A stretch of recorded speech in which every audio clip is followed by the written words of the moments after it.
So hi, ako nga pala si Ruben. So, ano nga bang meron sa batch ng 4th year? Sa seniors ng St. Mary Magdalene Academy. So, andyan na lahat. Andyan yung mga talented, yung mga matatalino. Andyan din naman kami mga tamad, tsaka yung mga matitigas ng ulo, mga makukulit.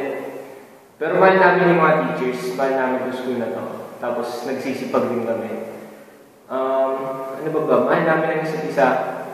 So, siguro may mga away, may mga hindi magkaintindihan. Pero matatapos pa rin yung taon na to na andun yung pinagsamahan namin. Andun yung tropa, pagmamahal sa tropa. So, message ko lang sa lahat ng 4 years. Sana pagka-graduate natin, wala tayong limutan. So, pa rin, tropa pa rin, walang iwanan.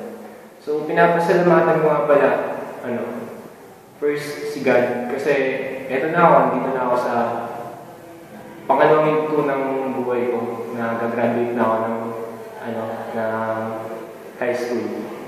Tapos, pangalawa, yung family ko, sila yung pinaubutan ko ng lakas. Si Mami, lalo kay Mami, Mami, I love you. Ingat ka palagi sa barin kung makapanood ng video na to. Ingat ka dyan. Kayo po ang dahilan kung bakit ako nagpapatuloy. Kayo po ang dahilan kung bakit pinabot yung pangarap ko.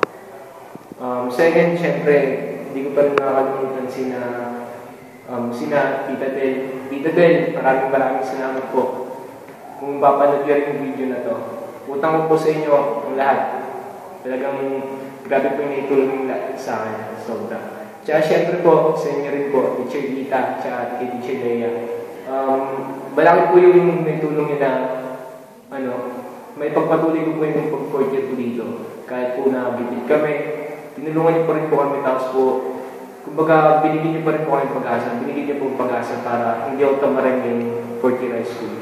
Tsaka, sa bagay, Teacher Mark, halimbawa may mga problema ako, tapos wala akong matulugan. Si Teacher Mark po talaga, siya po yung isa sa mga di ko makalimutan din dito sa paging 4th year high school sa St. Mary Magdalene. Salamat po, sobra Teacher Mark. Tsaka, ano po ba? Sa lahat din ng mga teachers na naglagay ng knowledge sa utak ko. Grabe. Yung nagturo kayo ng nasa puso nyo, tapos naintindihan namin ng lubos yung mga tinuruan nyo, na yung pagkatuto na nahiligay ko ulit. Dahil sa inyo, nagustuhan nyo siyang matuto, hindi yung force na maano nyo sila maintindihan. So, kailan ba't magpapatuloy ako sa college? Maraming salamat sa inyo, mga teachers. Sa lahat po. Tsaka, isa pa, syempre, hindi ko makalimutan mga classmates. Isa kayo sa mga dahilan kung ba't ako nahubog sa pagkaganto. Kayong dahilan kung bakit naging ganito ako. Ganito yung personality ko. Tsaka sa mga totoong tropa na hindi ako iniiwan, maraming salamat sa inyo. Para sa inyo pong diploma ko, para sa inyo lahat, kay Mami, kay God, sa mga teachers, para sa inyo lahat. Maraming salamat.